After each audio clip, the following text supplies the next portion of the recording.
Boom. We are live. Bangin Brass Podcast Season 2 has officially begun. Tonight, Mel Rodero, team captain for Team Infinity.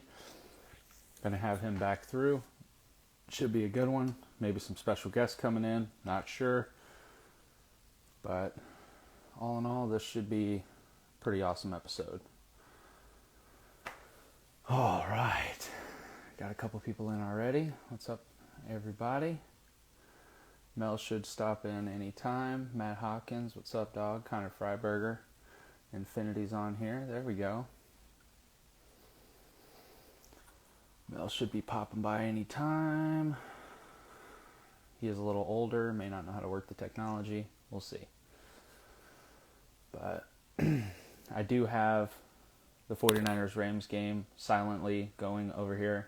I was going to just not watch the end of it, but looks like it's going to be a game, so definitely going to have to watch the end of that. How do I join, Mel? Hold on, Mel. I'm sending you We've done this, I think, 2 other times, Mel. Come on now. There we go. There we go. What's up, dude? I was that stupid, dude. We've done this like twice already. I know, but it wasn't letting me. It wasn't coming out, so I'm like, oh, how do I do it?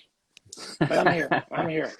Awesome, man. Mel Rodero, ladies and gentlemen, if you don't know who he is the team captain for Team Infinity, for Infinity Firearms. He is a monster open shooter and probably, in my opinion, one of, if not the best senior shooters on the planet. Well, thank you. I hope. Leighton's not going to like it, okay?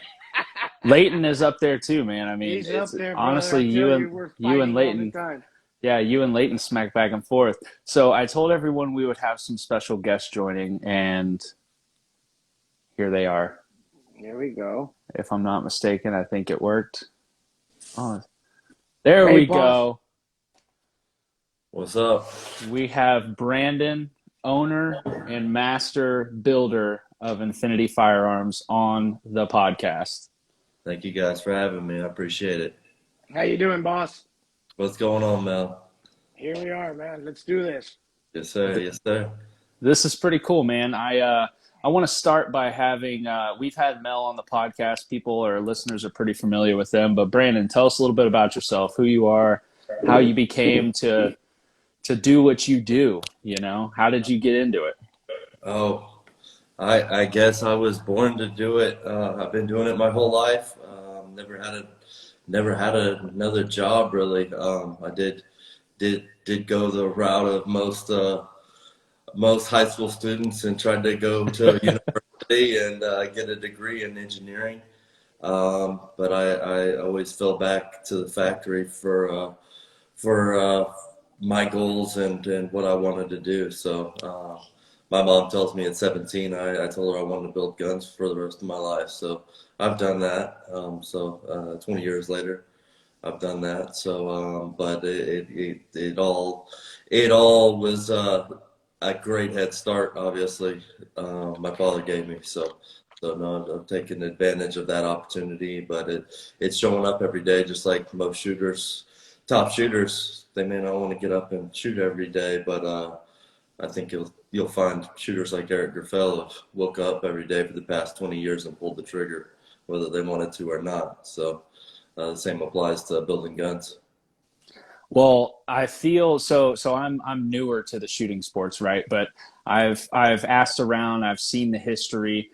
I mean, you have, since you've really taken over, I mean, you've kind of elevated the game with what y'all do over there. I mean, those guns come out, dude. I'm not gonna lie. Some of the pictures you post, I'm like, fuck, I wish that was in my safe. You know what I mean? Like, they not only are literally just race machines, but they look pretty bitchin'. I mean, we take great pleasure in the cosmetic aspect as well as making everyone unique.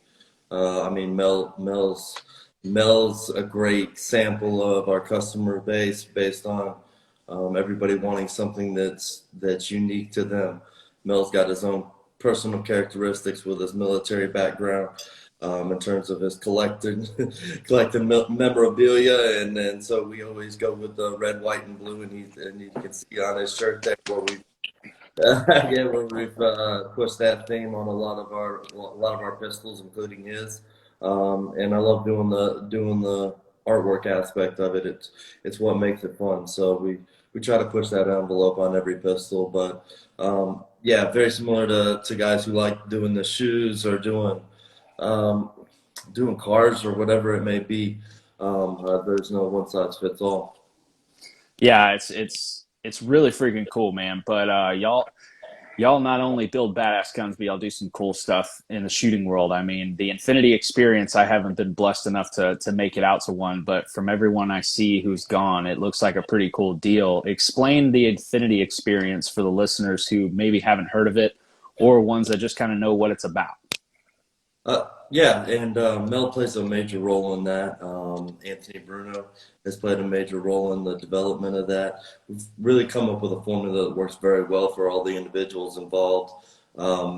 I love doing it because it gives us a connection with our customer base.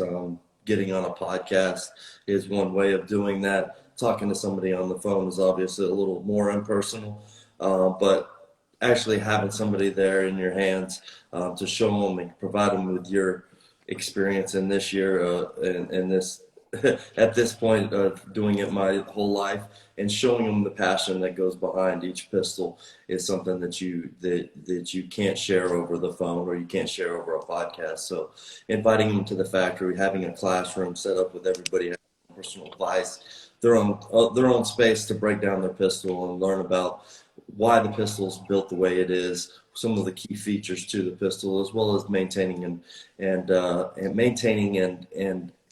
being able to win with the pistol without having a gunsmith in the background constantly doing maintenance or repairs for them. So there's a huge key to success in the shooting sport, and you definitely see who's capable of taking care of their own equipment and maintaining it long term. Be very successful. Those people paying for the maintenance or learning the hard way by breaking it first are behind the curve. Honestly, yep. It can go both ways. In terms of learning it or paying somebody else to take care of your stuff is always the option, but it's an expensive option. But the classroom, I call it the race shop. So it's a place where people learn to race. Not only do I use it for hauling keeping all the race equipment for my son in the back, but people that want to race, you have to learn how to wrench on your stuff, and this is an opportunity for me to teach people how to do that. And then the range time is spent with Mel and the team shooters on the range there behind the factory, and that's what we've just completed an expansion of our range. So we can actually host a match. So we're going to be hosting the Infinity Experience this year into 2022. So we're in a very friendly state for hosting a match, given the no quarantine here in Texas, and we can go outside, have a good time, and I think we're going to have an awesome match with over 300 shooters of top talent from around the world. So it's going to be a great opportunity to see some head-to-head action with a shoot-off that we don't normally see in USPSA, as well as an aggregate scoring system, giving shooters the opportunity to shoot both iron and open, and throwing out larger cash prizes for an aggregate scoring. I truly think growing up watching shooters being able to pick up both types of firearms that we cater to in the sport, being single action pistols and open and limited. But we welcome all production shooters or production optics if you want to bring them, shoot them. But that's kind of how we play it, is back to the original format of the game is how it evolved. Is it started as irons, and then all of a sudden the optics showed up, and then they had to compete with them, and then they divided the two. So that's what we like to do, is just divide the two and bring it down to a shooter's skill level type format with very technical stages, getting back towards a IPSC type format, where we are gonna make you shoot some left-handed, we are going to make you do some things that make most people uncomfortable, but that really separates the ones willing to test their skill level as well as take the higher risk reward situations to task. So it will be a challenging match for everybody involved in terms of the format, doing 24 stages in 2 days, but also switching guns in the middle of the day is a true testament to their shooting ability to be able to compete with any type of pistol in any conditions. So that's what I love to see, is to build the competition between shooters. So at any level. I think it's going to be legit, man. The idea of being able to shoot half the day iron, switch over to your open gun, shoot half the day open, and do that 2 days back to back, 48 stages for an aggregate scoring. That's kind of how it's. If you want to hit the aggregate, that's kind of how you're going to have to do it. Correct? Yes, sir. Yes, sir. That is a fucking awesome idea. First the off, other thing is there's no pasting, dude. So you wait, just go. hold on. You just What? shoot. You just Let's shoot shoot. and rest. Yeah, yeah. No, I really think that's required. I understand it. I know you like golf carts, so here's your golf cart. You don't have to do the more. So just sit back, relax, and have a good time. I think I do approach, whether it's the Infinity experience or whether it's the match or the Infinity Open. The shooters are customers. I think we miss that a lot in this. So come shoot, have fun, enjoy not only the vendors but the camaraderie with your other shooters there, and that's the good time. That's the experience that we want everybody to have when they come to the factory or the factory range. So, but the entry fee, large majority of that goes back to paying out to the shooters. This is a sport where I think you know yourself. It's a hard sport to do and make a living in. So people who do make a living in it, Mel comes up and helps me train, and that's a way of making income. But otherwise, winning matches doesn't necessarily pay the bills unless you have a great sponsor to help you out with that. So this is a way for us to start to get back to the top shooters who do make the rounds, who do make this fun to watch, and watching them go head to head is even more fun. So we'll throw some more prize money at a shoot off. But it's a great way for Infinity to pay back to the top shooters who do make this sport fun and compete at a high level. And a lot of it is the labor of love. So. Yeah, absolutely. I'm excited, man. I think it's going to be a hell of a match. And I know there's a lot of heat going to be there. And I think we're going to get to see some absolute bangers go on while we're down There's going to be some betting under the table, dude. Oh, for sure, bro. If you think I ain't going to be slinging... one of them. I'm one Oh, of them. yeah. You know, if you think I ain't going to be betting on some people to beat some people, you out of your mind. Yeah, it's going to look like the damn sports book out there by the time we get done with it. Yeah. You know, a lot of people, when I started calling all the pros just to let them know, right? And at first it's like, wow, it's right after nationals, you know? And yeah, dude, but here's the difference. There's a lot of money. And when I started telling them about the money, you know, $5,000 for limited champion, $5,000 for the open champion, $2,500 for the aggregate, $1,000 for the shoot-offs. Hey, it's an eye-opener. It's everybody's going to be there, dude. It's going to become a premier match by all means. Oh, yeah. If you happen to sweep that match, you have the opportunity to walk away with tens of thousands of dollars. I foresee some people walking with some big fat checks, dude. Oh yeah. Hopefully I'll walk away with a check, or at least I win enough gambling I walk away happy. That's me. That's me. I'm not gonna win the grand prize, but the betting underneath the table, man. Yeah, hell yeah. Well, that's super cool, man. And that's happening at y'all's range at Infinity. And if I'm not mistaken, it's on the same property as the shop, correct? Yes, sir. Yes, sir. We always intended on that, being able to have the complete range and factory package. So it's really helped us out to be able to not only train on the factory, but train there on the range as well. So it's a great opportunity for everybody involved to not only see how we can shoot guns, but how we can build guns. So Everybody's happy to invite everybody and have a first class facility to do such thing. So That's going to be pretty bitchin', man. I'm excited. I feel like that's going to be a match that everyone, if you're a fan of the sport and you like awesome shit, you're not doing yourself any favors missing that. I feel like you're going to get a lot of international people come down for that one too.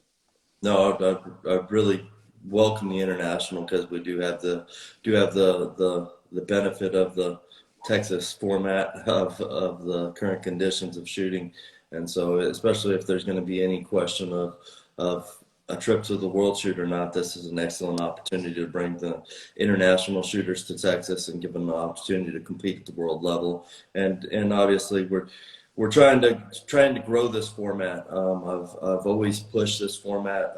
My father, Sandy Strayer, definitely pushed the Infinity Open early when I was in my 20s still, so 15, 16 years ago, but many of the top shooters that were around at the time remember it. So we do our best to make it an eye-opening opportunity that's different from the USPSA format, not only with the shoot-offs, but with the opportunity to do the aggregate. Because I love to see people really test themselves. You're welcome to shoot one division. That is a test in its own, especially with the competition level. But being able to do the aggregate, you'll see some names that you would be very surprised to see sometimes, and it's like it's who's the best average shooter sometimes, and so hitting home runs doesn't necessarily do that. And a lot of Europeans, Eric Grafel included, has made his name on not hitting home runs every damn stage and being overall most well-rounded competitor out there. So I hope to be able to see that level of competition at our match. I think it's going to be legit, man. I'm super pumped, and the shoot off idea on the aggregate is cool to me because I mean, I've shot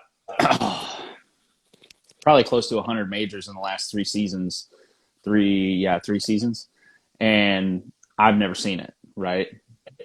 It's just not a thing. You don't see shoot offs. You don't see the only one that I used to go to that had a shoot off was paper and iron out in Odessa, and it wasn't even a USPSA match. It was just kind of an outlaw match. We had a shoot off, but that's really it. You don't get them out here, so it's going to be a pretty good change of pace. I think people are going to welcome with open arms. I really do. Yeah, no, and I got into this a little bit with Brian. I love to see the top shooters there sticking around for Saturday, Sunday, and a shoot off and an opportunity at the end of the event gives them an opportunity to be visual in front of all the other competitors, and here's where we can actually win the spectators. So a lot of USPSA matches have missed out on the spectator format.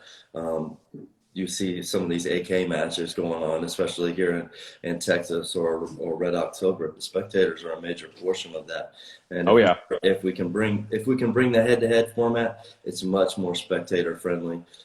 Even if it's a short portion of the match, it's giving the vendors a little bit of payback, as well as the top shooters a little bit of more visual eyes. Now they get to be a little more mainstream than what they may have been in before at a USPSA match of a guy that they just see this final score. So being at the top of the final score comes Sunday, but they shot on Thursday, doesn't do a lot of value to the manufacturer or the sport, in my opinion. Yeah, you see it a lot. You see it a lot where the top guys will show up on Thursday, shoot with the staff, and then they dip, and then come Friday, Saturday, Sunday, when the bulk of the people are there, they don't get to see that level of shooting. You know what I mean? They get to see some really good pros, but the guy who sat there and shot the whole damn match faster and more accurate than everybody else and won the match didn't shoot it in front of anybody. They shot it with the staff, Yeah. I always enjoy it more when you get to actually, walk some stages and see those guys laying down some monster runs. Yep. No, the Super Squad's a major component of what the Nationals does very well, and making them all shoot together on the same day, same conditions, rain or shine or bad lighting. Fortunately, our bays all face north, so it's not a east-west situation. at the factory range. So we try to take that element out of it. But those Nice. are those are key details that definitely affect the overall score at the end of the day. And when you have this much money or an opportunity to increase the level of competition, we want to play it as even as possible. And pacing's part of that, because we've all seen the evils of a pre-pasted target that shouldn't have been done, or the political shit that gets involved with that. There's those key elements that we just want to take out of it and take it out of the shooter's hands and try to play it as fairly as possible and really bring it back to, well, I won't call it a spec gun, but we're going to call it a spec shooter format, in terms of we're going to make you compete all at the same time, at the same conditions, with the same level of advantage, we'll say. So, but call it equipment race, call it shooter's ability race, but let's bring it back to the simple format of limited and open, not let anybody hide, and give them the opportunity to show what they can do in each division. Hell yeah, I like it. So that match, the dates on that match are what exactly? October 28th and 30th. Go ahead. October what? 28th and 30th. October 28th through the 30th.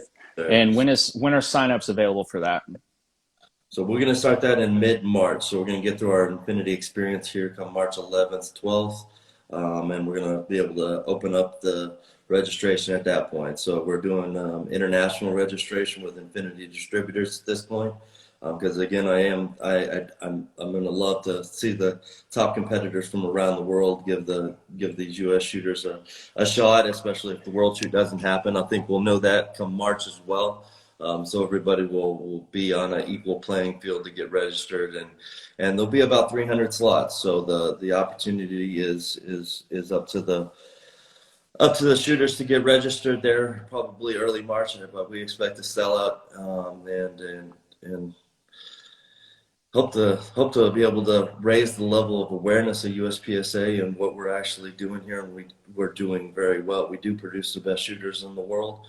It's just a matter of giving them a place to compete this year, and compete in a place that's not only safe for their family, but safe place to enjoy firearms. We're very firearm friendly, so nothing special hoops to jump through to come to Texas with your guns. Yeah, the three of us are kind of spoiled, all being in Texas. We didn't really enjoy not having freedoms. We kind of kept all of ours the whole time. Yes, yeah. No, we didn't skip one day of work at the factory, so I was very, very happy with that pace didn't change while the world's going crazy. Our fluorescent lights stayed on, and we just kept working. Yeah, kept going at it, man. Well, that's super awesome, man. I'm excited. I know everybody else is. The 300 slots, first come, first serve, I imagine. And then for sponsors, for the people listening who own companies that want to sponsor the match, are y'all offering sponsorship packages for that? Yeah, we're going to get into those details again in March. The vendor thing is crucial to me, because I've been on both sides of it. I mean, I've endured some nationals events where the foot traffic and for a vendor is slim to none with the half-day format, and it's very difficult to justify setting up a table or having the time. So, I mean, also with that comes the spectators. So if you give them something to see, some guns to handle, some stuff to check out, possibly purchase, that's very important for the spectator format. So that's really what we're going to try to bring to the table for the vendors, is some foot traffic. The half-day format works well for that as well, because we're going to make you stick around for the afternoon and shoot with a nice day, nice break at the middle of the day with lunch served for everybody. So, but doing the complete thing is really important to us. So we can allow the vendors to justify the cost of being visual there at the match. The key thing, like Mel, if he's not prepared for the match when he shows up there, it's too late. So the vendor thing is really critical for bringing in new shooters and letting them see and hold what they possibly can't see or hold at the local gun store when it comes to competition pistols. So. Hell yeah. Hell yeah. Well, I'm excited, man. I think it's going to be a pretty cool deal. Are y'all, I mean, obviously the match hasn't happened yet, but is this something you see being an every year thing? Oh, definitely. I mean, we've pushed that direction. We started off with the training at the factory range, and that's been very important to us. But just making that connection with the customer and showing them how everything's done, they definitely gain a respect for the manufacturing and the history of 27 years of building pistols. But it's evolved and grown since then, and the hole in the ground where the dirt for the range came from has evolved. So we created a second range on a second piece of property for the overflow for parking, as well as the overflow bays for the extra stages. But I'm excited for the future. I thought this year we were talking about 2023 being a better year just because of the match schedule and tight with the World Shoot. But I'm one of the outspoken ones that we really need to take care of what we can shoot in the U.S. because there's not an opportunity to travel outside of the U.S. for a lot of shooters right now. And so I know it's being a World Shoot year. That's important to Mel. It's important to a lot of our team shooters. But with the jab requirements and everything else, not everybody wants to go shoot internationally. And so staying home and offering the opportunity to shoot centrally located in the North Texas area, about an hour outside of Dallas-Fort Worth, is a great opportunity for those individuals who can do it, and I'd be one for sure. So Yeah. Hell yeah, man. I dig it. I think it's going to be awesome. I can't wait. I'm going to be there. And I'm excited to see where it goes, man. See how big this thing actually gets. I know it's gonna. I see this match selling out rather quickly. I think you're gonna have some people trying to reach out, tug on some favor strings to get in that one. yeah, and I'd love to be able to grow the match, and I know what divisions are growing, and production optics is definitely an important one, but we'd all love to see the single actions available in that division as well. So if we can open up a Friday for production optics with some single action available, that'd be an interesting addition to the format. I don't know how you add that into the aggregate, of course, making it a 3-day format, but definitely on the side would be interesting to us. But we're always entertaining the how the sport's evolved over the years. Obviously, there's not nearly as many single stacks out there. You don't see nearly as revolvers, and you're seeing everything transition into a optic oriented sight, and the age of shooters. I'm stuttering because I don't want to call Mel too old here, being a 55. But the age of shooters definitely is a consideration when you see what's popular. So you see open shooters definitely, or older shooters gravitate towards red dot optics, and now you have two divisions with optics for older shooters, and that's a primary majority of our customer base is going to be shooters 40 plus. So. Yeah, when Mel first started shooting, I think he started in Flintlock division, right? Yeah, for sure. No, yeah. I think it's pretty neat. I wish that if they would allow single action and carry optics, I think it would just open up the game so much. I mean, think about the amount of people that shoot open that would transition into carry optics, and that may be why they don't want to do it. But I would go shoot carry optics tomorrow. Stop messing with major ammo. Well, yeah, it's. I've always had it explained of protecting the cost of the division, and at the time in which you've limited the evolution of the division just based on the cost. I mean, not to poo-poo the weight limit, but 59 ounces is not a gun you're going to carry or you're going to do duty with. So A SIG is pretty much a race gun set up for that division. We're just missing the 1911 to the mix. And I don't build a gun that weighs 59 ounces, so I'll have trouble getting there without throwing some additional tungsten in the grip. Right. But nonetheless, it's we have to let technology evolve and drive the sport, and allowing the single action in there definitely allows the technology and the cost to evolve. I'm not the first one to I've been asked numerous times over the years to build a production gun, build this.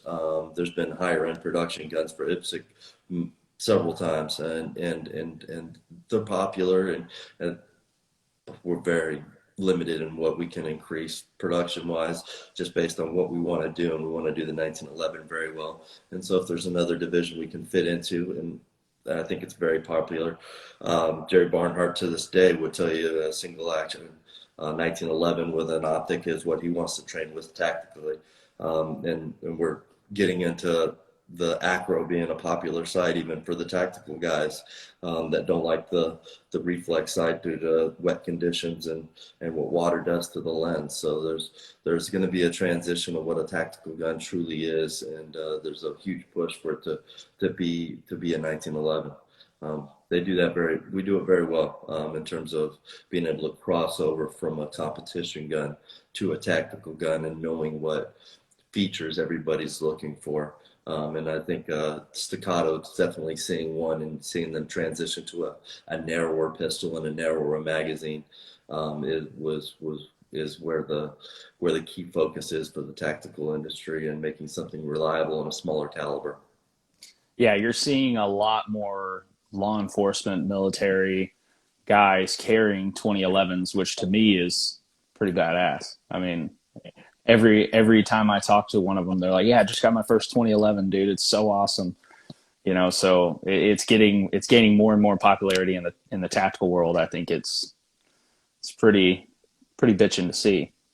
Yeah, no, and that's where USPSA can cater to that division. You've already seen IDPA with a carry optics division as well, and then it kind of transfers over from ESP to ESP with an optic. So we we make those pistols, and the 45 ounces there is very difficult to make.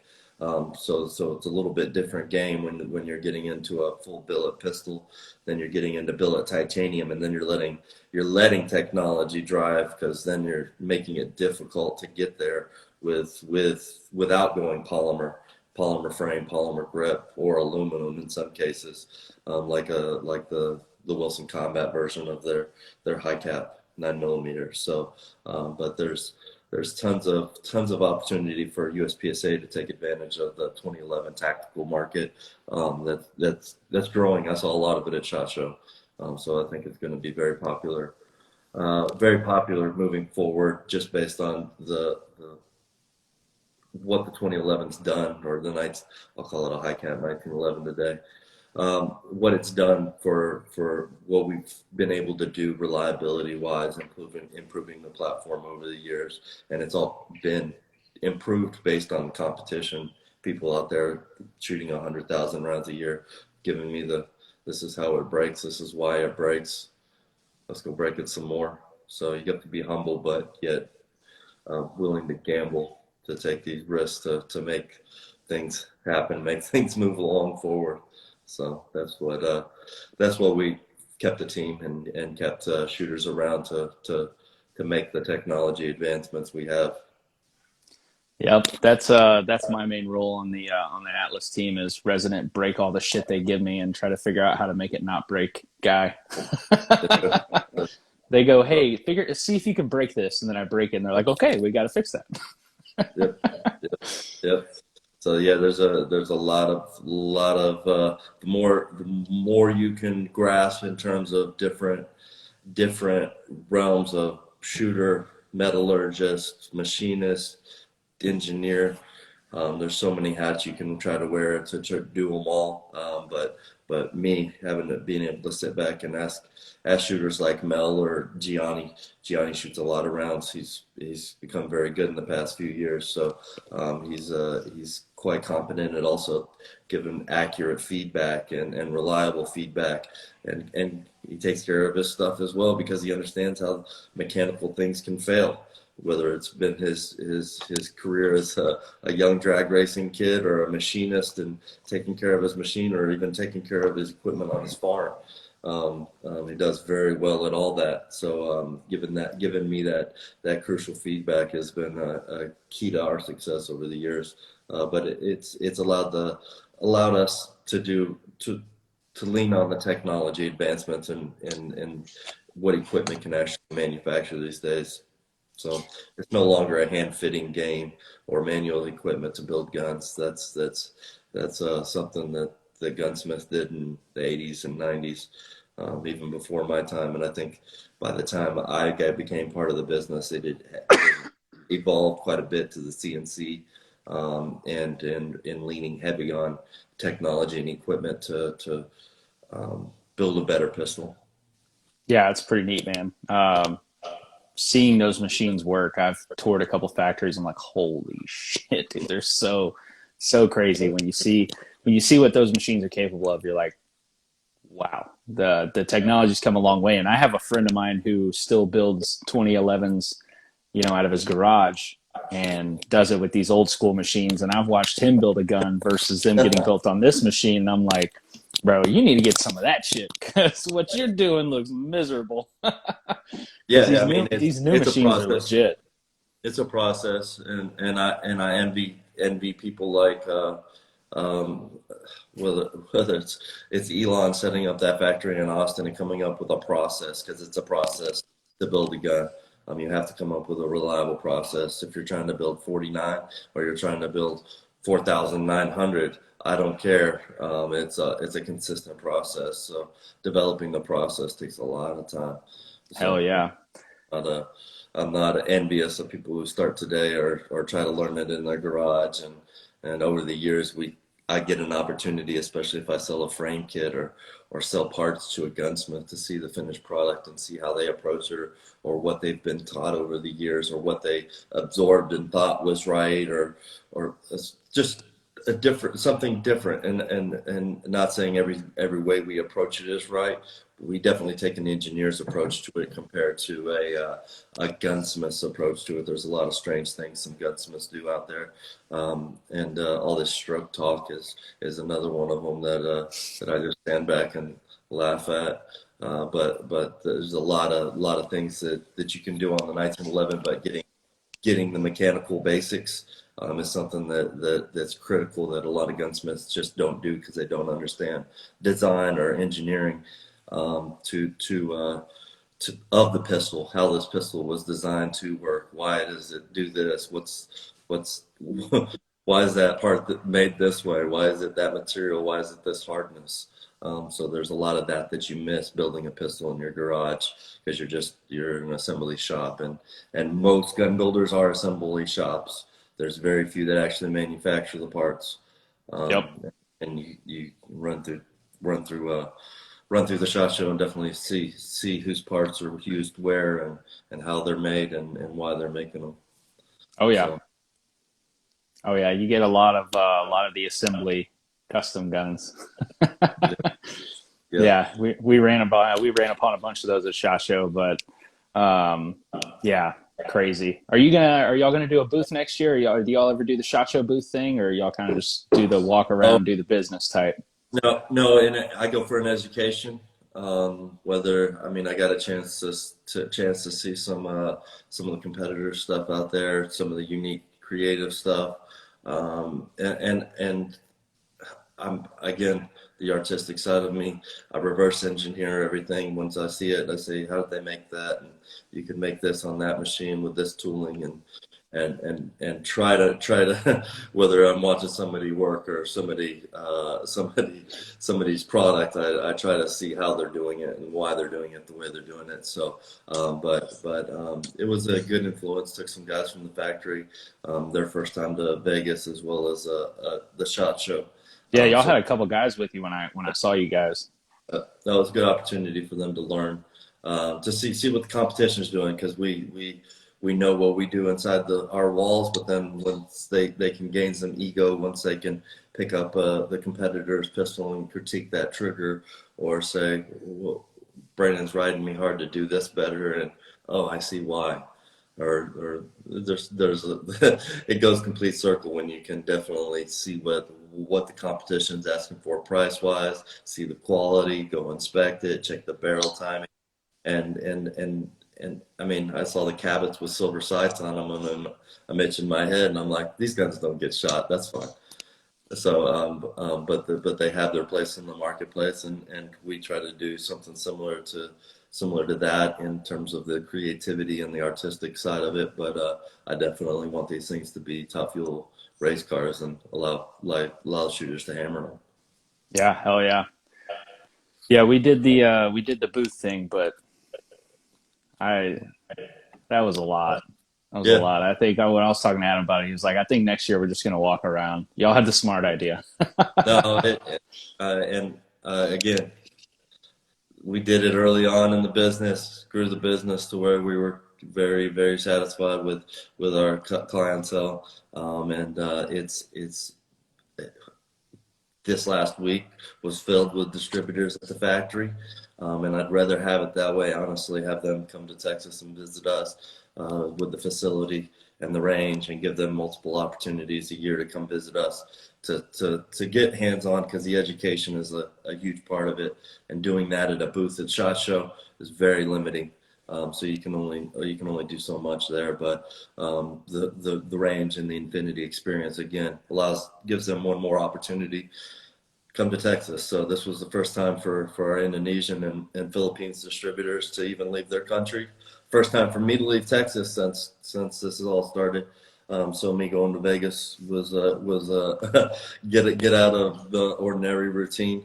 But they came over and definitely relaxed and saw how we're doing things here is a little different than the way they're living over there, for sure. So it was Oh yeah. I think they welcomed it at the end of the day, even though they may have been cautious to take mask off and get back to shaking people's hands and normal, like they experienced the first time out of their home. Yeah, yeah. It was funny. You see a lot of the international guys walking around SHOT Show, masked up and all that, and then you run into them the next day and they're masked off, shaking hands, sharing drinks. They're just like, man, this is how it should be. We had a lot of people come up like, we miss this. It's not like this in our country right now. I'm like, golly. No, I live in Texas, the greatest country on earth. I don't have to deal with none of that bullshit. Yeah, no, we're fortunate here to be able to work as we want. I'm very happy with how we've been represented in the news, especially that we are a state of people who can take care of themselves, and we do. I think we do, no matter who we are. Down in South Texas and we're up here in North Texas, we look at it as the whole of people who do things a little bit different and a little bit better, because we take great pride in where we stand in the world today. Yeah, hell yeah. I dig it, man. I dig it. I love what you guys do. I think I'm pumped for the Infinity Open. I think it's going to be cool to come down, check out the factory, shoot the match. But you knew better pistols were always built in Texas, right? Oh, dude, Texas is everything's bigger in Texas. You know what I'm saying?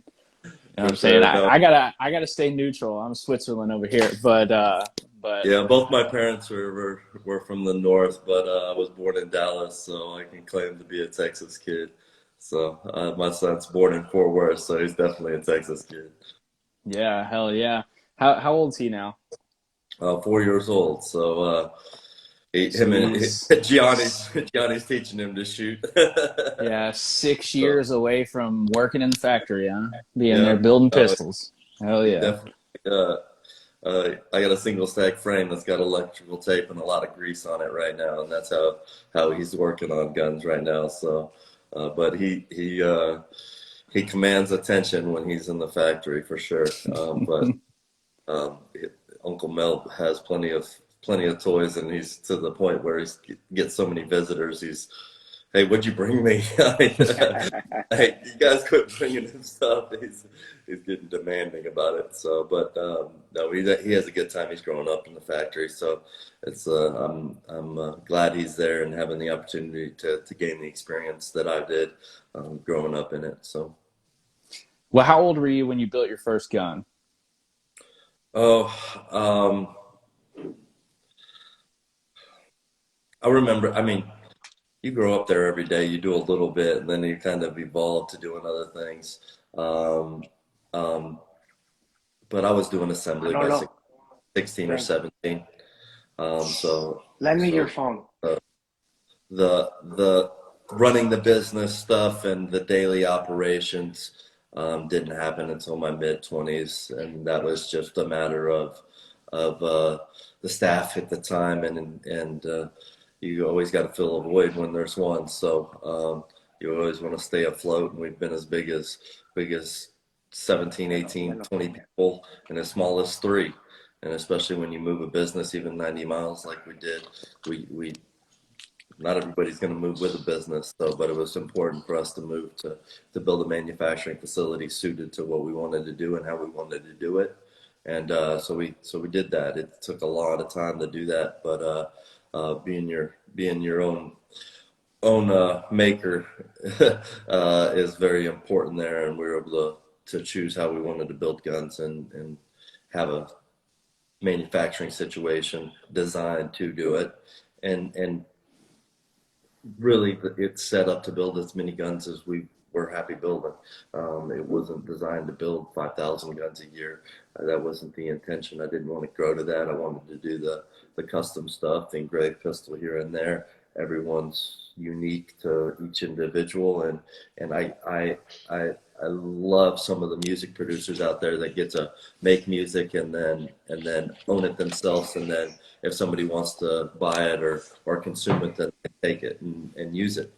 So I do the same thing with guns, and with the hope that somebody else likes it, like that Calvin and Hobbes thing is just an idea. We have one right now that we're working on, kind of it's the year of the tiger, Chinese year of the tiger. So we're going to do a tiger and how a tiger evolves from a skeleton to the complete animal, and just taking new ideas and having the opportunity to create them without a buyer is a very nice position to be in. So I'll continue to build the business that way, and just did some digital camo for Mel. So something new that turned out. I Oh haven't seen it. shit! I haven't Yeah, seen it. Oh man! Oh, digital camo, Mel. That's right down your alley, dude. I dig it. I can't Yeah. wait, dude. They're supposed to be ready any time now, so we'll see. That's I that's never that's know. I always. never know. I never know what I'm gonna get, dude. He'll call me and ask me. I just, my theme. Just do it. And every time I love him, dude. So yeah, I'm a little selfish there. I like that creative freedom. If you give me too much input, then I'm like, that wasn't fun for me anymore. he That's how didn't it's. he didn't That's tell how you it's his supposed to serial he be. didn't tell you his serial numbers, but I like to pick on him, especially after eating with him for the last week at SHOT Show. But he's got the American Appetite are the serial numbers on the new guns. So, but Oh yeah. they go down with quite a bit of sugar, pretty good. So. there you go. Hell yeah, man. I dig it. Yeah, dude, that's the way to do it. I'm the same way. I always say just surprise me. I don't give a shit. Just send me it how you think it should look. I do that with all my guns, rifles. I do that with cars. I have a problem with that. I'm not very creative, right? Artistically. So don't let me fucking design it. I don't know what I'm doing. Don't give the monkey the football and expect him to score a touchdown. You know what I mean? Mel, I just noticed you're flexing on us. Is that a Mark 7 back there? Just Yeah, that's it. nonchalant? Yeah. What's on the other side? Is that some other Over here, Yeah. What is all that? these are my giant airplanes, dude. A giant Dude, P-51. his Oh RC my cabinet. God. Yeah, there's an F-16 back there, and I He's got a been bunch of retired for a giant long airplanes. time. Yeah, Mel, you've been retired too long, man. I know, right? Hey, that's why I get to shoot, dude. Hell Yeah, no, yeah. my other hobbies are see airplanes, dude. Not like shooting. I don't consider shooting a hobby of mine. It's my sport. So the difference between a sport and a hobby is I do the sport to win. Yep. I don't hobby is having fun. Yep. Having a sport is not always fun. You got to practice. You Yeah. got to put in the time. Sometimes you don't want to do it, and but it's my sport, man. And if I want to win, you got to put the time and effort, and it takes a lot for shooting, man. Yeah. Golf. My hobby is golf, right? Oh, I no. enjoy golfing, right? I've never been golfing where I'm like, oh, I gotta sit here, I gotta work on this for fucking 3 days straight. Like, Yeah, to me, I just go, I have fun. If I suck, I suck. If I'm good, I'm good. It just depends right. on the day, right? But when it comes to shooting, it's no longer a hobby. It's a sport. My Plus, once you wife, start getting paid for it, then it definitely doesn't. It's not a hobby anymore. You my know what I my mean? my wife gets mad at me sometimes because she doesn't understand what it takes to win. People don't understand. Even as a senior, dude, I don't. I'll go shoot a match on the weekend. Shit, dude, I want to go to the hospital the next day. I'm so sore and stuff. But you know how it is, man. When you want to win, it's not always fun. And it is fun, but it's not. You know what I'm talking about, man. Yeah, You're there. yeah, I get it. But Brandon, I'm getting asked by people if you're in the factory. Are you in the factory right now? No, I do go home. I do have an Okay. opportunity that lives at home sometimes. But y'all are talking about hobbies, and I'm like, I'm not familiar with hobbies, so You don't know what a hobby is? no. If I had a hobby, I would not be here today. So we gotta get you a hobby, man. yeah, no, I started racing until my accident. I started racing karts again, trying to get my son going in that, just because I wanted him to have an outlet. And then the accident happened, and he's still around the karting stuff.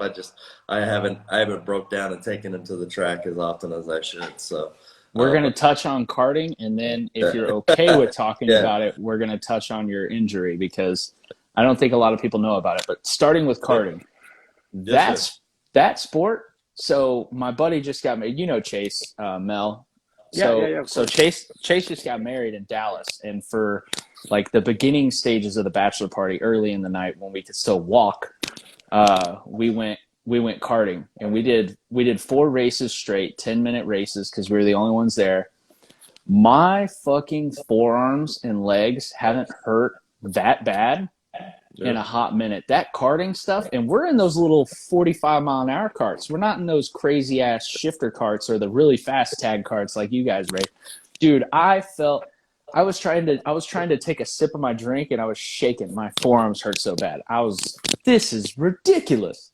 It's a little bit different adrenaline rush doing it for the 10 minutes straight or however long the race is. I mean, stages go quick and you can get that adrenaline rush, but I love the feedback of racing, obviously, the head-to-head challenge that you can't get from the shooting sports is a change for me.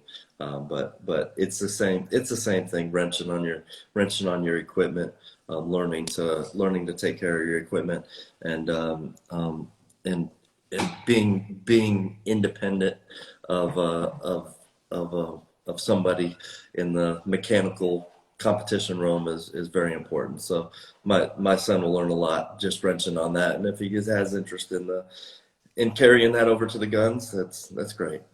So Hell yeah. It's like it's a pretty cool sport. It's a pretty yeah, cool sport. And yeah. it's relatively, I mean, it's expensive, but it's not, It's very. it's I would definitely compare it to shooting. It's about the yeah. same size. The sponsorship's about the same.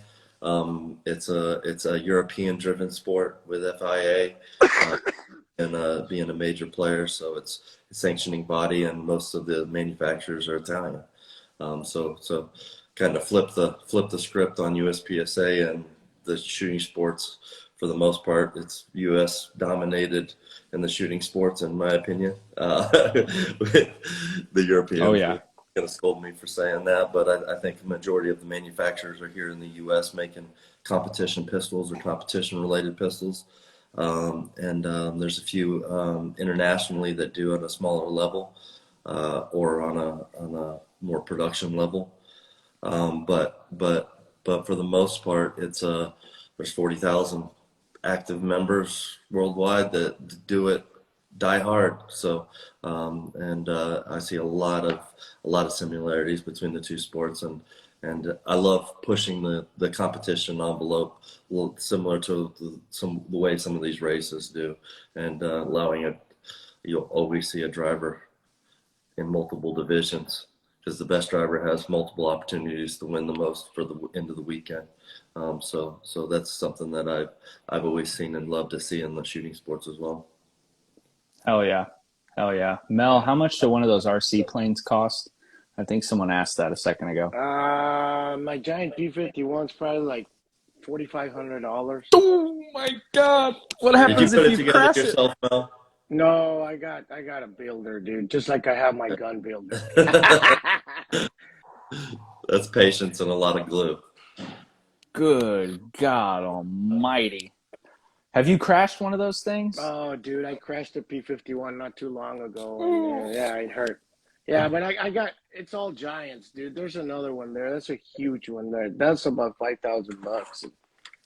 Yeah, all the others are in my office. I have a new little gun store that I'm going to open because I needed my gunsmith to have a job, and I went ahead and took all the airplanes over there. I'll send you pictures tomorrow. So there's more than the I got one, two, three, four. I got like 15 of them, dude, and bigger ones too. Oh my God, you've got like you've got enough model airplanes to buy a real fucking airplane. I'm gonna get one sooner or later. That's the idea, dude. Yeah. Oh my gosh. Sorry, I just got a text from the wife. She's like, I'm going to eat dinner. Figure it out when you're done. She knows me too well. No, dude, that's crazy, dude. I'm not coordinated enough to fly those damn things. I tried. I bought one of those little drones, and tried doing some crazy footage at the range, and yeah. I crashed it. They're a lot of fun, man. Crashed it in 5 minutes. Fun, but nothing like shooting, dude. Nothing like shooting. I took a little break after Area 2, so I wanted to get on a diet and lose weight and stuff. Man, I don't think I should have taken a break, bro. It's been hard to come back. It's been hard. Yesterday, I finally had a good practice, and I'm like, thinking that I'm back to normal. But I don't know, man. I'm not taking a break ever again, dude. I'll take a break when I die. No, man, it's definitely not like riding a bike. These are very perishable skills. They are. I did the same thing. I took a break after Area 2. I took a 2-week break from shooting, and then got back into the shooting. And just 2 weeks, I was like, I was just doing this at a pretty damn high level. What the hell happened? I'm starting to, but it came back fairly quick. And then I took a month-long social media break. Everybody thought I died. That's probably a good choice. I don't know about the breaks. I like my schedule, so I'm the guy who shows up every day. Yeah. It's important that you show up every day to me. I feel bad when I even go to SHOT Show, so I was there for all of 24 hours, and I like to get back to my routine. Yeah, because y'all were there for I saw y'all one day, and then I saw Mel the next day, and he's like, yeah, Brandon already left. I'm like, we didn't even get to do dinner. Like, no, what the hell? I prefer it inside that white building. It treats me best inside there, and I find my routine is both self-serving to me, but it helps everybody at the factory perform well. So being present's important, but that doesn't offer you an opportunity to go shoot matches. So we'll bring the matches to the factory if I get to see them. But I used to do more. But I definitely found my safe spot at the factory. Hell yeah! So So I didn't know about it until SHOT Show, and I'm sure there's a lot of people who don't know about it. I mean, you had a pretty severe injury. Mhm. I think that would be putting it light. Yeah, yeah, Um, no, it was a life-changing experience to say the least. But um, it was an opportunity for me to learn and grow. I'm not left-handed; I'm right-handed, but I amputated my right hand, so you can see I'm in a cast now. Bone's healing still. I guess we're 10 months out, but bone didn't heal correctly the first time, so we're back fixing bone, and then we'll go after more function. But I've transitioned into the left-handed gunsmith, so it's amazing what you're capable of if you want it bad enough. And I definitely wanted my job and my career as a assembler, as a builder there at the factory to touch every gun.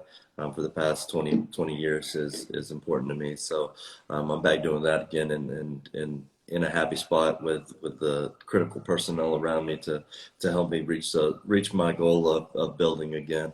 But it's going to be a long road of recovery. It's going to be part of me. It takes a long time to accept something like that as part of you, especially when you were, whether you were a shooter before and it's all of a sudden you can't shoot anymore, or whatever cripples may ail you at that time that prevents you from what you want to do. But um, I always thought when I was laying in the hospital, even day one, that I'd be back to doing it. My expectations were higher of the function that I'd gain and that my ability to get back to normal.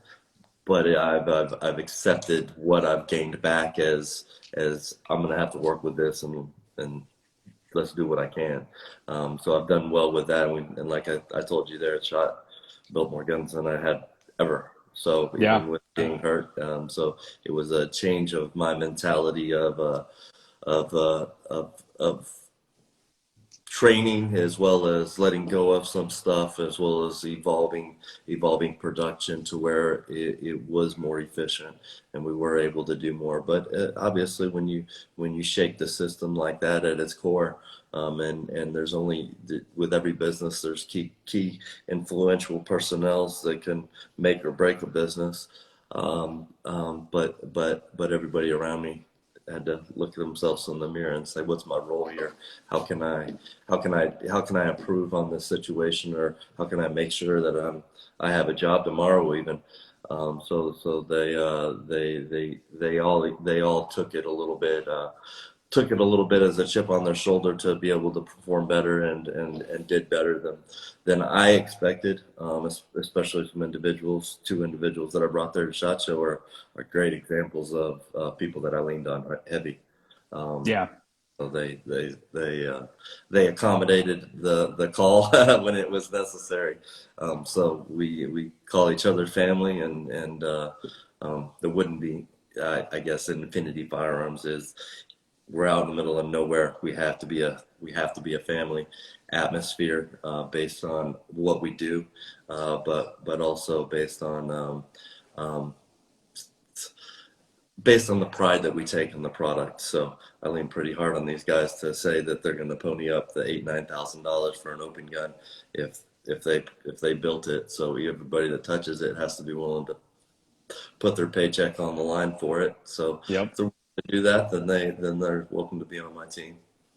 Yeah, I think I was shocked when we met at SHOT, and I was like, and then I heard that amputated arm, picked the arm up, and was like, hey, this isn't good. I need to go to the hospital. And Yeah. walked yourself and your arm basically to go get it stitched back on. It's pretty some gangster shit. Yeah, no, I've always been not a needle guy, not a blood guy. My sister being a veterinarian, she handles that, and I'm like wheezy, light stomach, but the adrenaline, and then I stayed awake the whole time. So I got my taste of ketamine once I got in a care flight, and they sedated me with that. But other than that, it was a pretty wild ride of waking up in the hospital and then wanting to discuss reattaching it and if I wanted it done and then I got a chance to talk with my father and go through my options there. But you're heavily drugged, obviously, at that point, and so you're trying to make a decision on the fly, especially not knowing the surgeons and doctors in the room. They got it half right. So I've graduated to other surgeons that are going to get the other half right eventually. I'm hope, Lord willing. So, but that's if you've ever had a major injury, you're kind of at the mercy of the ability of the doctors and them putting you back together. I had a customer walk in about 3 weeks after the injury with a similar story, rolled an ATV. And I know exactly who you're talking about. Yep. One of my really good friends. Yep.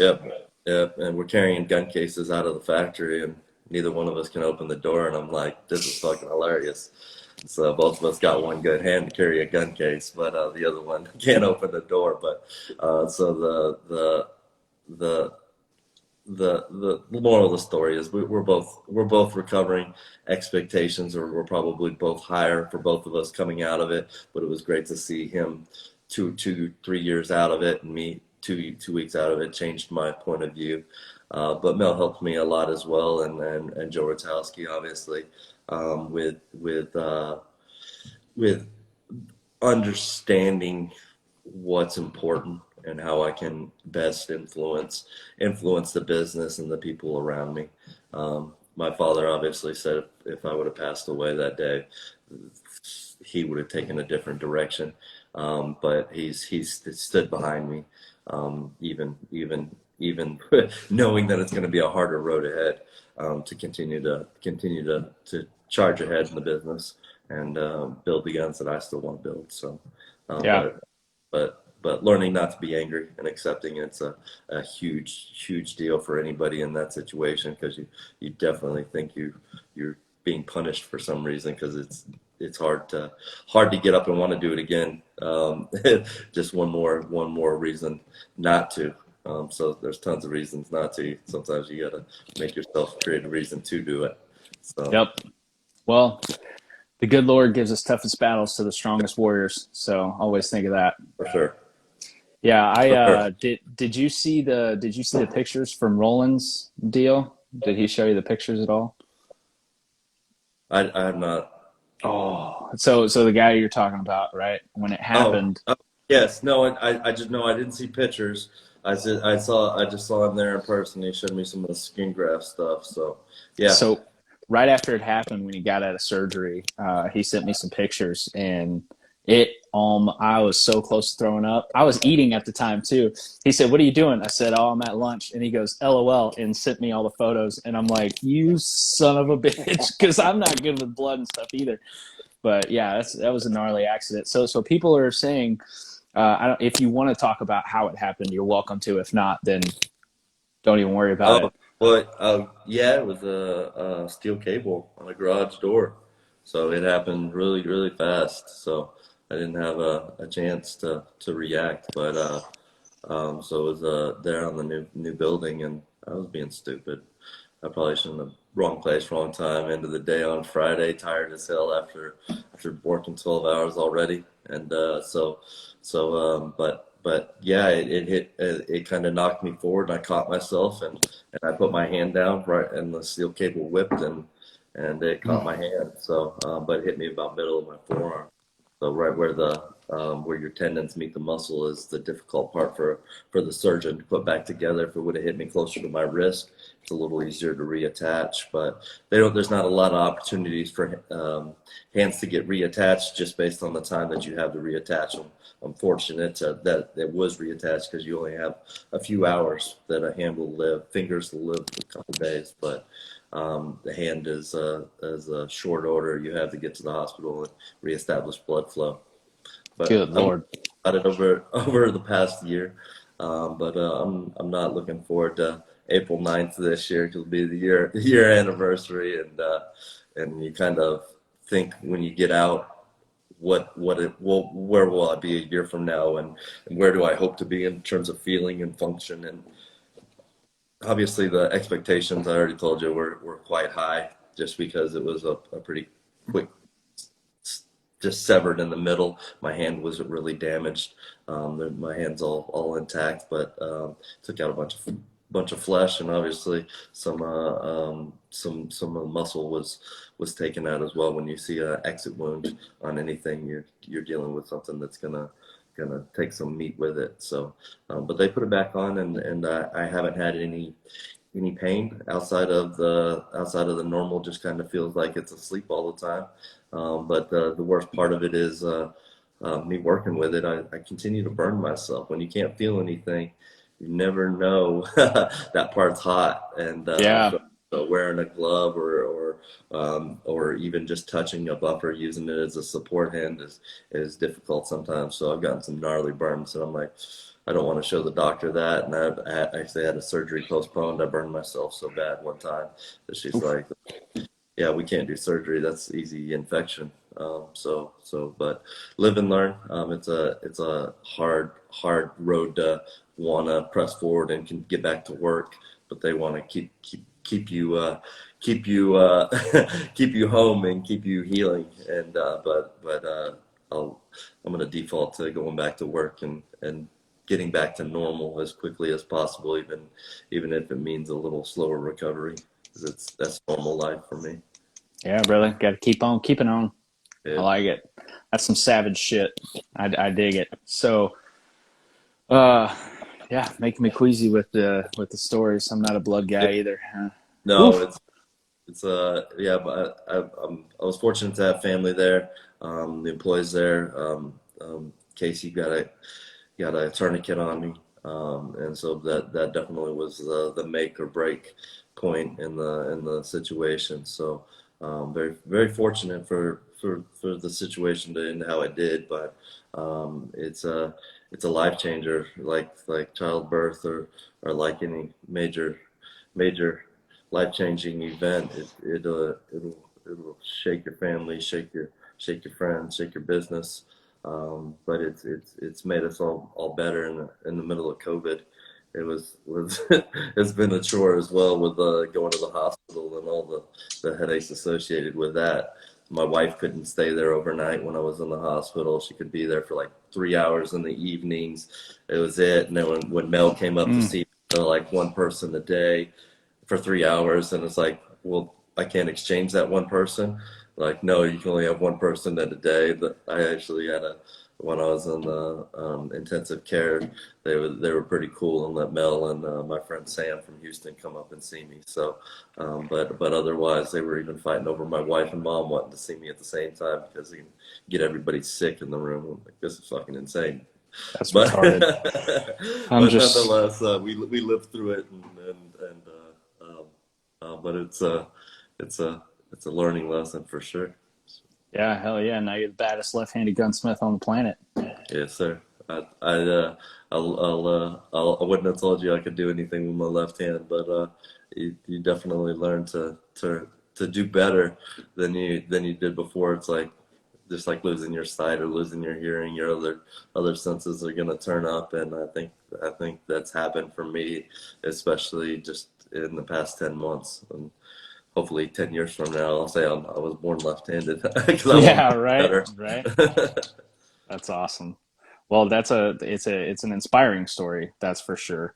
I know a lot of people are gonna enjoy hearing that. I mean, the fact that you had this life-altering event, and then really mindset and drive got you through it, and look where we are now. You know, it's like it's really like nothing changed. I mean, you're still doing the same thing. Were you shooting? I'm sorry. Were you shooting with me, Dragon's Cup, dude? I was. Me and you were shooting together. Okay. Yeah, we were shooting together, and I remember you taking a phone call. Yeah. And then coming back and just. Dude, I didn't know what to do, dude. So this is how it happened. Remember that we had lunch, and they told us to go to that hangar, and then they're gonna bring it to our squad over here at at the Yeah. range, and then no. Well, between the yes, no, I'm sitting in the car with Adrian, and the phone rings, and I'm like, Brandon, that's weird. And he usually calls me at the end of a competition, not in the middle. And he's like, hey, who you with? I said, I'm with Adrian and with Gianni. And who else is there? I said, no one. And then he said, who you with right now? I said, I'm with Adrian. And then he said, there's been an accident. And dude, when he said there's been an accident, I'm like, something happened to the baby, something happened to Tiffany, something, because he's the one telling me that there's been an accident, right? But so I didn't think it was him. Yeah. And then all of a sudden he says, I cut my arm off. And I'm like, what? Because, and it's funny. He's on the phone telling you He's this. on the phone telling me, you're bullshitting me or what the fuck? You think it's a prank call? Haha, funny story, and then, click. And then, Yeah. then, you're usually, you always hear people say, hey, Johnny broke his hand, Tommy broke a leg. It doesn't matter. But when you hear I cut my arm off, it's like it's major. It's the major leagues, right? And then when he says that, I said, what? And then, sorry, boss, he's not the crying type, dude, but he starts crying. And I'm like, so he starts crying. I start crying, dude. I'm flipping because I don't know what's going on. And then Tiffany comes to the phone. And she said, Brandon had an accident. He cut his arm off. I'm like, what? Dude, I can't control myself, dude. I'm freaking out here, not knowing what to do. Adrian's looking at me like, what the fuck's he crying about? Because he's not understanding the magnitude of what I'm listening. Yeah, she can't hear the other side. And I'm like, damn, dude. So I talked to Tiffany. Tiffany's cool, calm, and collected at the moment. And she told me what happened. And she says they reattached his arm. He's okay. That's why he was calling you. And I'm like, oh, my God. Then I'm like, I hung up the phone. I couldn't believe what I was listening. And Adrian says, what the hell happened? I said, Brandon cut his arm off, dude. I think that's what they said. I couldn't, I couldn't heard fathom it, yeah. Dude, it's. And Adrian's like, we're leaving right now, dude. I said, I don't even know where he's at. They told me I can't go. And Adrian's like, no, we got to go. I said, well, where do we go? And then the phone rings, and it's Joe Rakowski. And he's like, Papa Joe. and I said, dude, what I'm going to go see him. I'm going crazy. I don't know what to do. He's like, no. He'd want you to finish. I said, how the hell am I going to finish, dude? I'm trying to. And then he starts calming me down and this and that. And I figured, well, I guess it's okay if he called me, Yeah. So Joe said, just finish the competition. And I said, okay, well, how do I shoot? So I just told myself, I said, well, I'll win for Brandon, dude, And that's what I did. Yep. That's pretty cool. It's the only thing I could think of. I said, how do I concentrate again, dude, when a friend of mine just cut his arm off, Yeah. Well, it's pretty neat. It's pretty badass that you heard that news and then turn around and win the match. Yeah. It's a pretty special deal. I guess I never even told him, dude, because he probably doesn't give a shit about the trophies or nothing, but it was a cool trophy, man, and I just brainwashed myself. I said I'll have to win for him, and I did. So anyway, it was good. But yeah, after that, we found out where the hospital was. We talked to Tiffany, and we got there that night. Talked to Tiffany and told her we would pick her up in the morning. She was devastated, man, like any wife would be. Yeah, but when I can only imagine. There, it was devastating, dude. But at least, like I told Brandon, I said, look, they reattach your arm. You're alive, dude. And I know you want to get back to driving. If the guy from Def Leppard became one of the best drummers with one arm, he can fucking drive a car with however his hand functions, Yeah. So I'm sure that Brandon will be back to driving anytime soon, dude. Hell yeah. Damn right. Let's hope. So it was funny, dude. I gotta tell you this story. Brandon's heard it and probably doesn't. We're in the hospital and the fucker's still being funny, dude. And I don't know what the hell he said. And then I said something, and then I turned around and I said, "Fucker, you know, I could be your dad." And Brandon like makes numbers, and he says, "Well, I'm 38, sir." I'm like, "Yeah, I know you're 38, but I still can be your father." And then he continues to do numbers, and it says that he's like, "Yeah, you Mexicans tend to have babies at 17." 17 by 17, you got 3 or 4. Shit. Dude, I laughed my ass off, dude. I was like, "Hey, he's still being funny, dude." So hey, Yeah, that still was got the good, spirit. man. Yeah, That's awesome. yeah, but we at least me, I was able to keep it a secret for a while, man. I know that it got leaked. I don't know who it leaked from. It sure as fuck Well, did it not didn't leak leak. from me. It didn't leak too hard because we're pretty close, Mel. And I found out Well, when yeah, Brandon told me at SHOT Show when he's like, yeah. "Oh yeah, I cut my fucking arm No, off." I'm there like, was some "What?" people that called me and yeah, but no, I kept it pretty good, man, you know. At least on my side. Yeah. Well, it didn't leak too hard because it was kind of a shock at SHOT Show when he's like, "Yep, cut my arm off." I'm like, "Oh, Yeah. cool." At first, I Yep. looked down. I'm like, "Your arm's still there." He's like, "Oh no, they reattached it." I'm like, "Holy shit!" Yeah. Yeah, it was tough, man. It's yeah. So that's why that happened in that match, dude. I remember we were shooting together. I'm like, man, I don't know how I'm gonna shoot, dude. Yeah, it was tough. Well, we're gonna switch gears a little bit and be kind of quick. I know you both have stuff to do. It's Sunday night. We got a few questions. Obviously, nobody knew that we were gonna have Brandon on here because it was kind of a surprise, right? I Yeah, no, knew, you know Mel what I'm knew, thinking? but No, and I knew, dude. So I'm thinking that the best thing to do is later we do a podcast, you and I, Yeah. dude. There's interest in having Brandon here, you know? yeah. So a couple people asked coated bullets through open guns. Are we fans or do we hate it? Oh, I mean, I'm not going to call that premium fuel, but You're just definitely laughing in the back. that's not my first choice.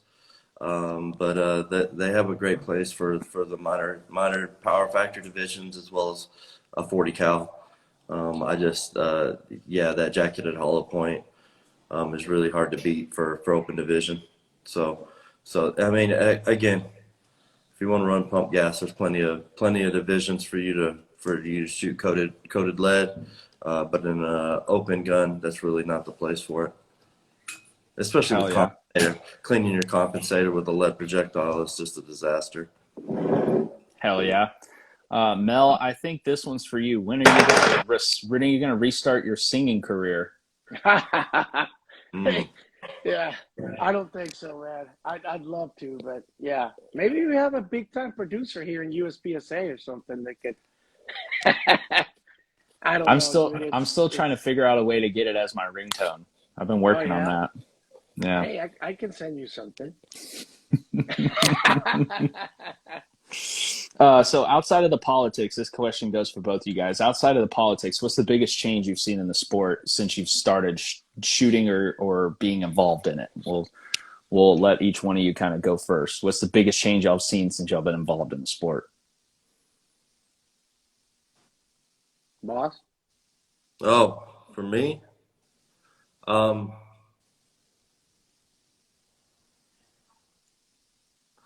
mean, for me, it's the volume of divisions, and that's one of the key elements of what the Infinity Open brings it back to.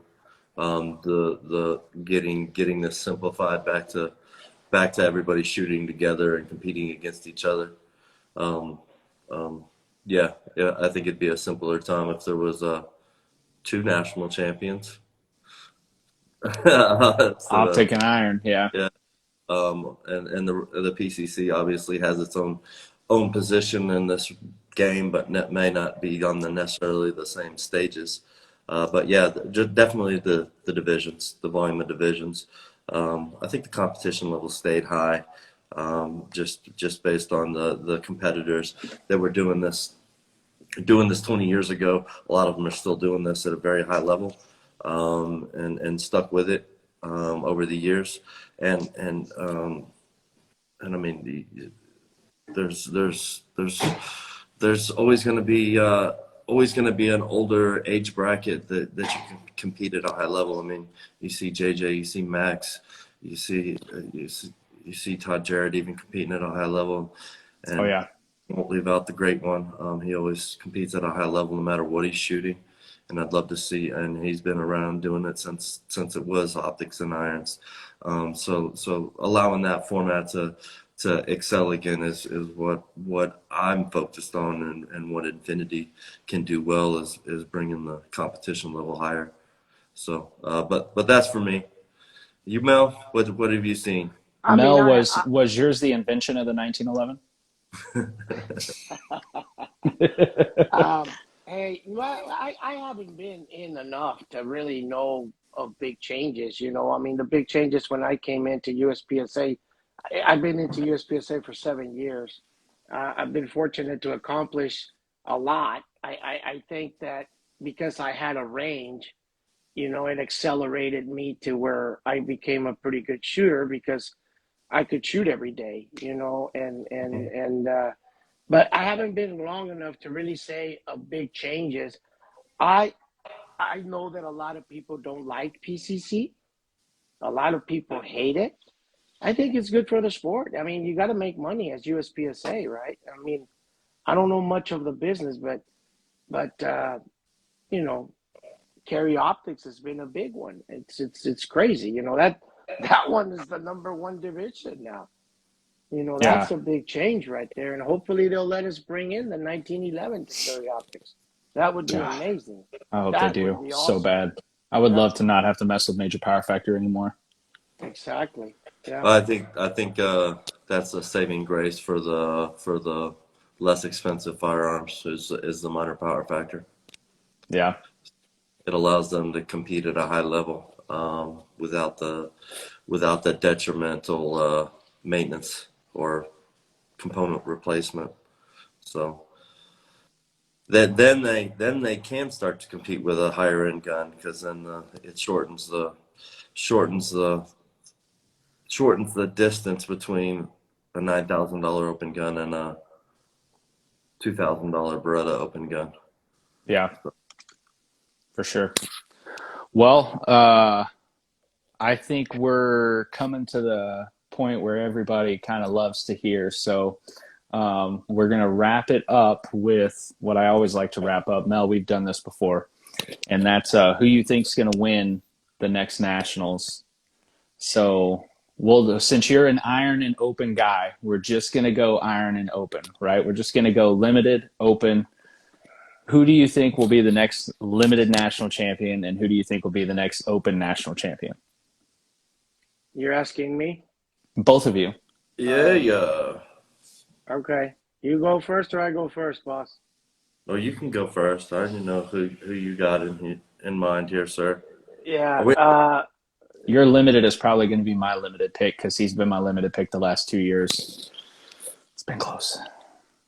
Well, open is Christian Seiler, dude. I believe that right now, as much as some people are gonna hate me, and I'm being neutral here, okay? I'm being neutral. I'm not picking sides or No, yeah, that's understood. I We're think purely that right competitive. now, as much as some people are gonna hate it, Christian Seiler's unbeatable right now, man. I've never seen a mental control like he can.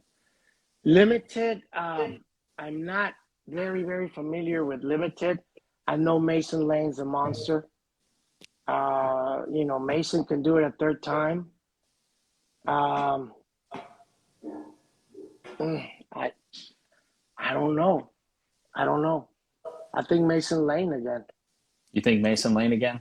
Yeah, yeah. Solid Well, choice. it's yeah. Brandon, you want me to go before you, or you want to go last? oh, You want yeah. to go now? Go ahead. Go ahead.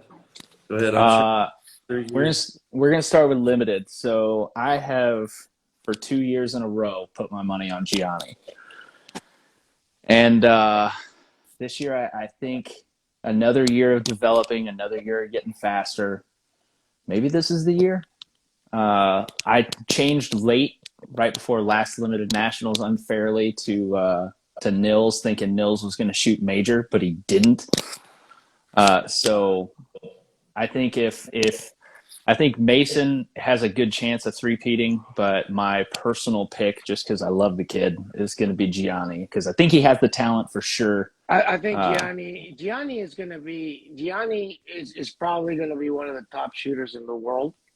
And Gianni is a year or two away of development from being exactly, to I being untouchable in limited division. and the reason I'm not going to say his name because I can't put pressure on somebody his age like that, you know. But he's going to get there, and when he gets there, it's going to be many times around. I can put And pressure on him. Adapt or die, Gianni. And then open him. I mean, Christian. If anybody beats Christian, it's going to be Casey or JJ. But he's a freak. Boss?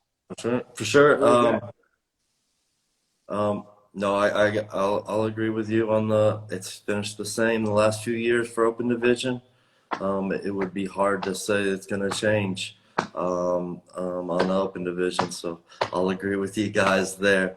But I'm strong into the youth in terms of believing in the youth. But the experience aspect is crucial. So if the game were a little bit different than what the way USPSA does it, and then I would definitely give the upper hand to JJ if we could make this a more technical game, just in terms of what 20 years of doing this can do to you versus doing this for 5 or 6 years at the age of 20, 21 years old. So there is a change to the sport that we'll try to accommodate at the Infinity Open, which will favor the experienced shooters.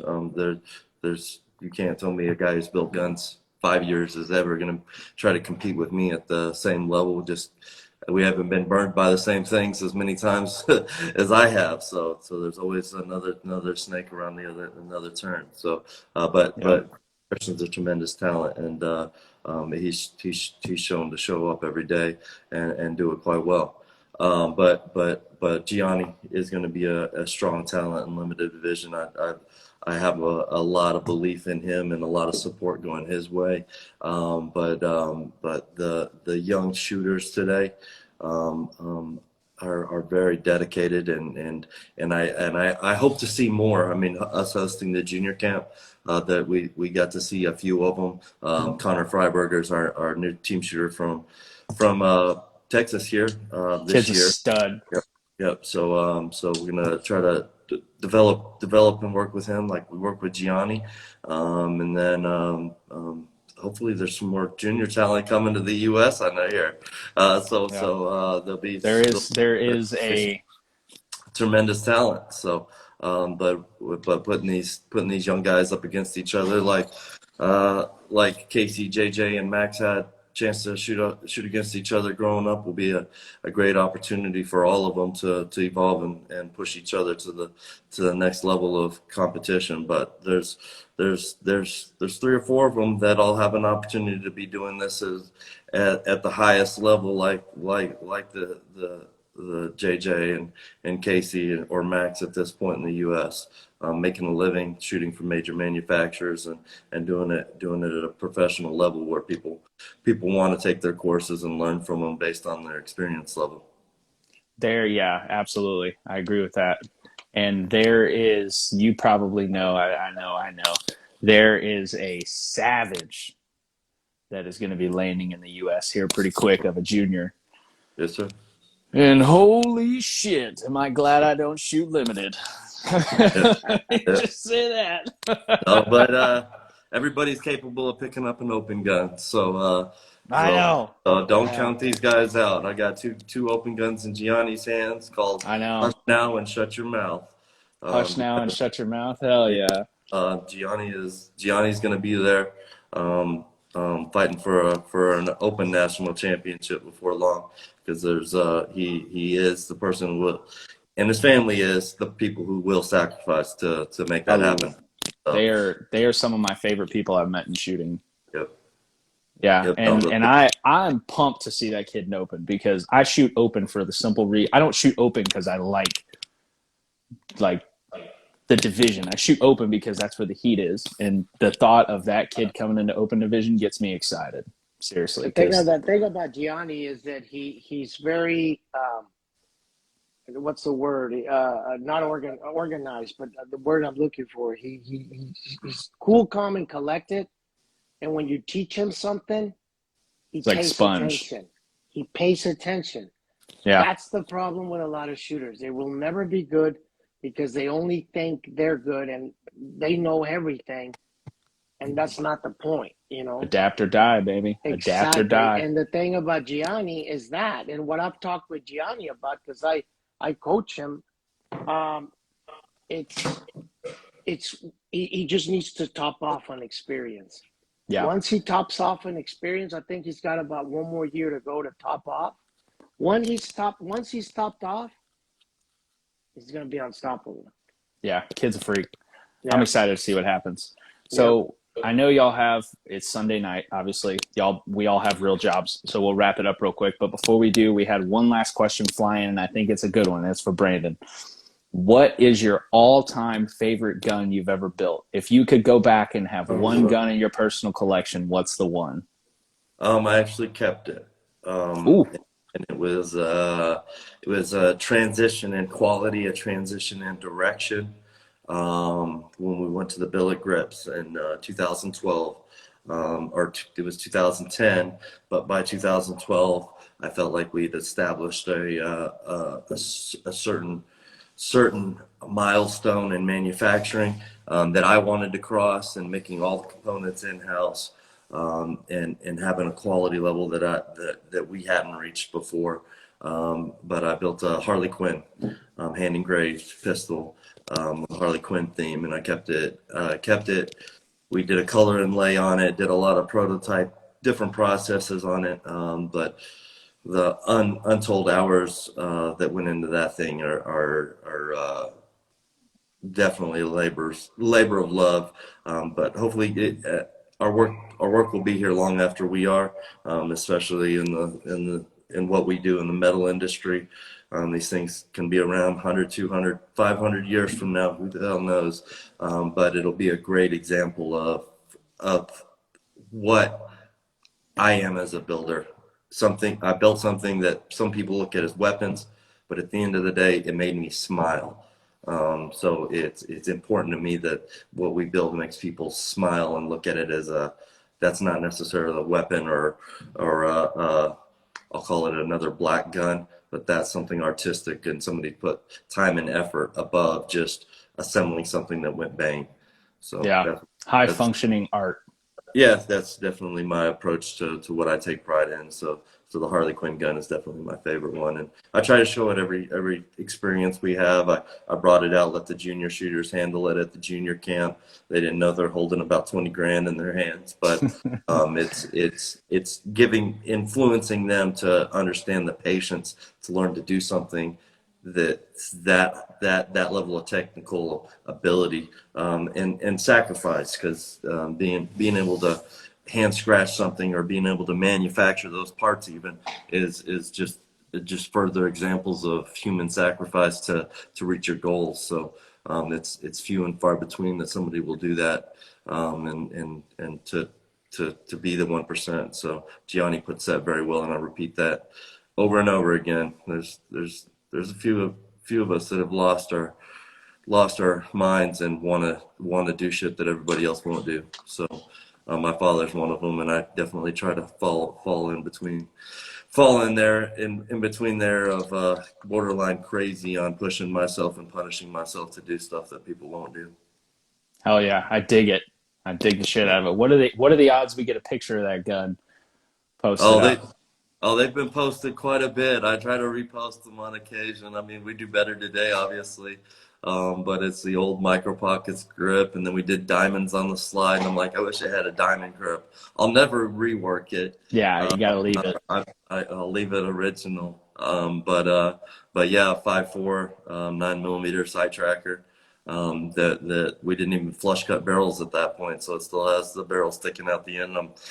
So yeah, you just see the evolution of how things evolved and how I want to improve things. But it reminds me of what I thought great even that's 10 years ago now. What I thought great was 10 years ago. I don't think it's great now, and it'll probably be the same come 2032. Hopefully, I say the shit I built today was nowhere near what I was capable of building, and just evolved to. So that's the mentality we manufacture with. It's not a production number. It is Formula One racing. I just want to be that much faster 10 years from now based on technology and what we have available to do this with. Hell yeah. I dig the shit out of it, man. That's an awesome philosophy, awesome story. And I know everybody who listens to this podcast is going to be pretty inspired as well from some of the stuff we've talked about. I know it's going to, and leaving your mark on the world, man. You know, that's why we do what we do, you know, trying to live on past when we actually die, you know? Yeah. No, your father's job is to teach you to hunt and fish and or build guns. So if my son Dusty wants to build guns, then great. But it's just learning how to build, learning how to create is important, and you hope to pass that trait on, because there's a shrinking portion of this society that actually likes the building aspects or likes the manufacturing aspect of it. So Gianni's a great example of one that's very sharp at it, very, very gifted and talented in the manufacturing aspect and learning machines. But we're taking farm kids out here in Texas and North Texas and mentoring them to be engineers, because out of school, you definitely don't have the experience necessary to do it, and or the drive necessary to do it. So we've had success with training in-house and training with just hard work ethic that the North Texas kids have tended to have here locally. So we've been doing well with it. Hell yeah, man. I dig it. This has been a cool episode. You know, we had talked about doing it at SHOT Show, and here we are, what, a week and some change later? We did it. This is pretty much everything I had hoped it would be. Badass people with a badass product telling a badass story. Thank you for having me. I really appreciate the opportunity. But no, I want to spread the good word about the match and doing USPSA a little bit different and doing it right. I know the political nonsense that goes on. I'm not in that political realm, and I don't need to throw my hat in there, because I have my own facility where I can do it and do it well. USPSA has been very supportive of our method of doing things, and they like the level of professionalism that we want to function at. Just because we support the sport through and through. We are, at the end of the day, a competition pistol manufacturer.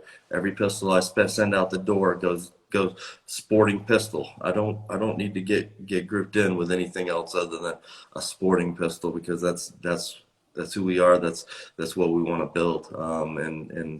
And within that realm, we support the sport and try to grow the sport. And I think we're at a milestone right now where it's very important that we grow the sport in the right way, because it's domestic heavy, given the current conditions, and we need to pay attention to what the U.S. shooters are calling for, and having a premium experience for everybody involved. Yeah, at the end of the day, you're paying for an experience. When you go to a match, you remember the experience. Scores are great, but the experience is a huge portion of it.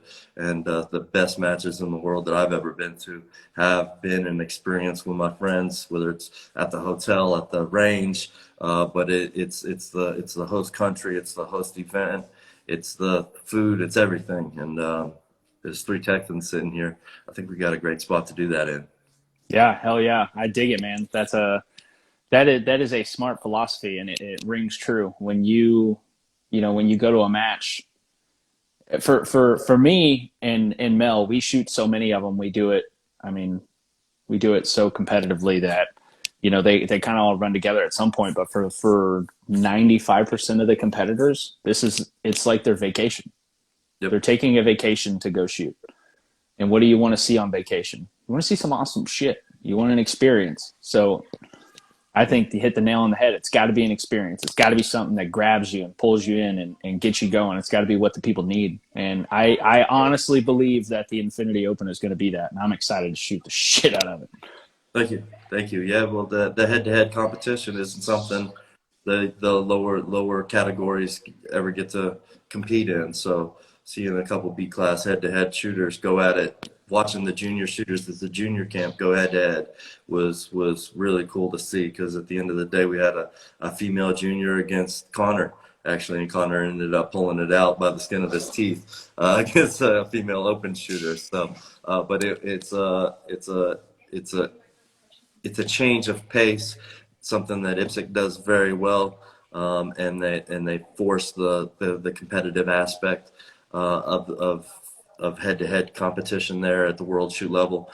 So I'd love to bring that to the U.S. and heighten our awareness of what we did well in the 90s with the shooting sports, and it was head-to-head as well as top competitors being few percentage points. This gap in between divisions is there shouldn't be a 5% gap between division winners and second place. All these guys should be shooting together. I'd love to see the Open Super Squad actually be the 10 best shooters of any pistol, not only open pistols on that day. And he was here last week shooting production optics, and he left, or he was shooting limited.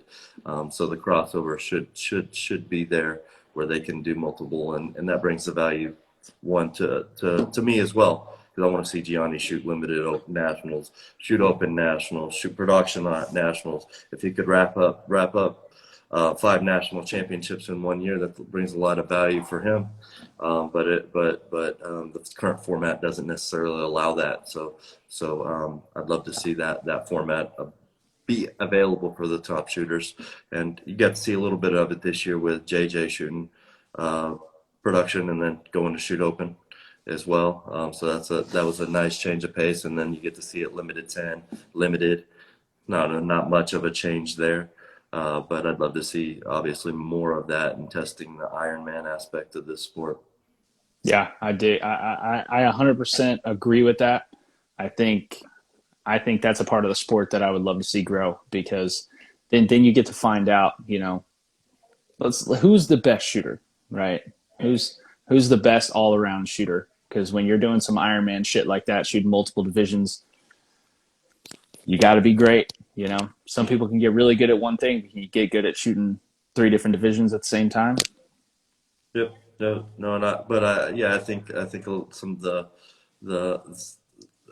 the criticism of USPSA is trying to get it trying to raise the number of disciplines that we can have in the sport, but simplifying it for shooters to be able to compete in multiple divisions does that quite well as in the same aspect. So, but I think we'll get there. We'll get there, yep. Especially if we stay true to the Infinity Open format that we've hosted in the past, and people have fun at it. So they always show up. So we'll get a good first year. Really try to raise the awareness for the local community of people that are just generally interested in guns or competitive shooting, and then try to get more of a participant crossover from just spectator to participant the next year.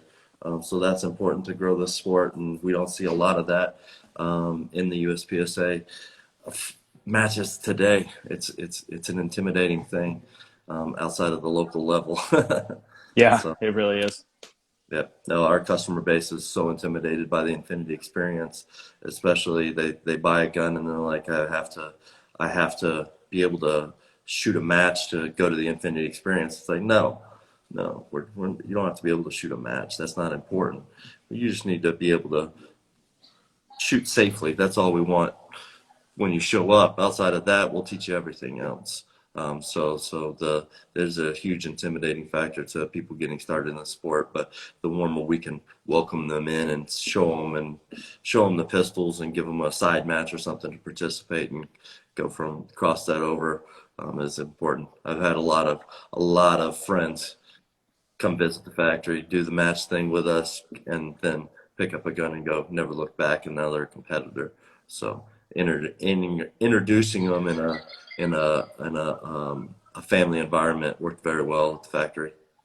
Yeah.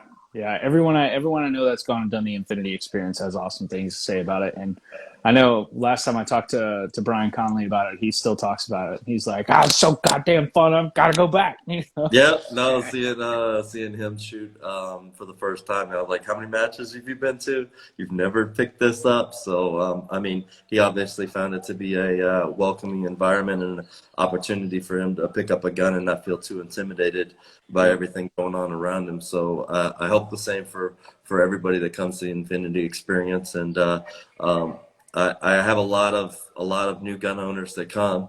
And I always welcome them, but there is an intimidation factor that everybody needs to understand. It's entry level stuff, and we want everybody to have the experience of learning from people who've been doing it a long time and people who have established a recipe for success, whether it's maintaining the gun or how to train to reach your best potential shooting.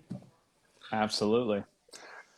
Well, man, I think that's a decent place to wrap it up. We're coming up on 2 hours, and Cool. and I feel like this is a good one here, man. I feel like people are going to enjoy this. You know, it's a different flavor. You know, you're kind of an epitome of the badass story. You know, badass Texas guy builds badass Texas guns. So I dig it. Thank you. No, thank you. And welcome to come see how it's done, sir. So we're very proud of how we do it, and I think we do it quite well because we have a chip on our shoulder and we're a bit insane about doing it first class. So you only get one shot at the first the first pistol. So the ones coming after it, and they're 5, 6 into 20 guns. They all got to be better than the first one. So I always try to push the limit, and with our customer base, I hope they see that in our workmanship. Oh, I am 100% positive they do. And I will definitely make my way down there. I got to come see the place. I might pop into an Infinity experience. You know, who knows? Maybe Mel can teach me a few things. You know? No, he's a great coach. He really is. He gets a great connection with the students, but he teaches everything very logically. That's very important to me. So everybody can take it home and say, he said to do it this way because your body works like this. He breaks it down to where everybody can understand, whether it's the 10-year-old at the junior camp or the 60-year-old who's never shot before. So we've established a great way of teaching all skill levels, and everybody walks away with something at the end of the day, I think, to take home, because we can only teach so much in a 5-6 hour format. But they got to go home and practice. That's the hard part, getting people to practice. Yeah. Well, brother, I appreciate you guys. This has been awesome. We're definitely going to have to do this again. I know, Mel, we're definitely going to do this again. Brandon, I think we do an in-person episode after the Infinity Open when it's all wrapped up, right? When the Infinity Open is over and the winners are crowned. You know, we do an episode inside the factory, obviously not behind the doors that nobody's allowed to go to, but maybe, you know, cool backdrop, some guns, you know, you never know. Yeah. No, we built the brace shop there for having these events. So I'd love to see see it get used well. It sits empty 10 months out of the year, and then we clean it and make it available for all the students for the Infinity experience right now. But this will be a new opportunity for more competitors to come see how it's done, and get to compete on what I consider to be a pretty first class facility and range. So we tried to spare no expense and no time in making it done right. Well, I'm excited to see it, brother. If you guys don't know who Infinity is, you're living under a rock. Go find their page, go follow them, go like it, and then sign up for the Infinity Open. You're not going to regret it. And if you don't sign up for the Infinity Open, sign up for an Infinity experience. It's going to be a neat deal. Yep. Coming open in March for the registration for the match, and our next experience 11th and 12th. So we got 2 slots still available for that event. We sell out every time, and I anticipate this one selling out. But we always have a unique cast of team shooters, and sometimes a unique cast of customers that come to the event. So it's always a great time. We've had great conversations going on inside that classroom. Hell yeah, man. Well, I think I definitely might have to pop down there for one of these experiences. Who knows? Well, thanks, Trevor. I appreciate you having us. Dude, I appreciate you guys coming on. It's been an awesome experience. Thank you again. Brandon Strayer, everybody. The man, the myth, the legend. Thank you. Mel Rodero. Thank you, Mel. You guys have a good evening. Thank you, brother. Mel. Can you hear me, Mel? Or are you trying to get out of this? Oh. You there? Yeah, I'm here. Can you hear me? Yeah. Stay on, dude. What? Oh, you want to continue? Well, just for a second. We're gonna have to do it again, dude. No. We're gonna do it again. We're gonna do another episode for sure. And I don't mind. I mean, Brandon doesn't get to do this a lot, and I know that there was gonna be a different, but it was an interesting story, man. It was pretty cool. Yeah. It was pretty cool. I say we do me and you in 2 weeks. Awesome. Pending no complications, but 2 weeks. Hey, what we should do is you come down here and we do a weekend of training, shoot a match, and we do one of these in person. Let's do it. Yeah, we can do it. That's not a problem, dude. Yeah. Did you go shoot today or no? Oh, come on. Of course I did. No, at Wally's. Oh no, I didn't go to the local match. I haven't been to one of those in a minute. Man. So I've been sticking to just hitting the range and practicing. Just because there's a lot of shit that I've been working on in the off season that I can hammer out. I really want to hammer out before I try to go get in a match environment. But yeah. I'm gonna try to hit. I think starting the next match, I'm gonna start hitting the locals again. I don't have enough matches, man. With Area 59 closing, dude, I'm going nuts, dude. And for some reason, every time Wally's is going on, I can't get over there. But, well, dude, come stay the night the day. You're pretty far, dude. Come in the night before and stay with me. I'm 5 minutes from Wallace. Okay, I'll let you know, man. Yeah, we got to do it because last year, I didn't have enough local matches for practice. And I got to make sure that this year I do, man. So, yeah, we'll work something out. No problem. Yeah, but anyway, sure. We got to do this again, dude. Yeah. So we can talk do about a bunch of stuff. No, we do, because there was a lot that we need to cover. Right. It was so cool having Brandon on, though, man. I know a lot of people enjoyed that. I don't mind, dude. I mean, as long as he gets his point across and people get to know him, because he's the myth. Nobody knows a lot about him. Yeah, you don't get to hear from the guy often. And I got him with Brian Conley, and now I was able to get him with you here, and that's awesome, dude. And now you got permission to come to the factory. Hell yeah. Yeah, right. I'm gonna have to I don't have to walk in full disguise with a fake mustache over my real mustache. Yeah. Anyway, alrighty, brother. Well, listen, let's do it in 2 weeks, man. Okay? Yeah, 2 weeks. We're gonna plan on it. So yeah. Okay. Alrighty, dude. We'll be in touch. Thank you, brother. Love you, brother. Take care. Love you too, brother. Bye. Bye. Mel Rodero, ladies and gentlemen. Team Infinity team captain. just all around great guy. So this was a good episode, guys. So this is the first episode of season 2. Got a lot of exciting things coming season 2. So we're going to crank out an episode every 2 weeks, pending no life-altering events. We're going to crank out a lot of episodes. Pro Shop Products is sponsoring the podcast for another year. So pretty exciting. They were happy with how year 1 went. We're also adding a few others. So we're gonna build this thing up. We're trying to get it pretty big. It's already pretty big. Thanks to all you guys that listen religiously and all my loyal viewers. It was pretty cool when I was at SHOT Show. Believe it or not, I had a lot of international people coming in. Man, I love the podcast. You know, I almost got beat up because I didn't have enough shirts. And so it was pretty cool. Thank you guys for allowing me to do this. I'm going to keep you guys interested and happy this upcoming season with what we have planned. We'll announce it as it becomes, you know, an actual thing. But it's going to be pretty cool. So if you've made it this far, then I love you guys. Thank you for keeping this going and allowing me to do what I do. And I appreciate you. And I'll see you on the range.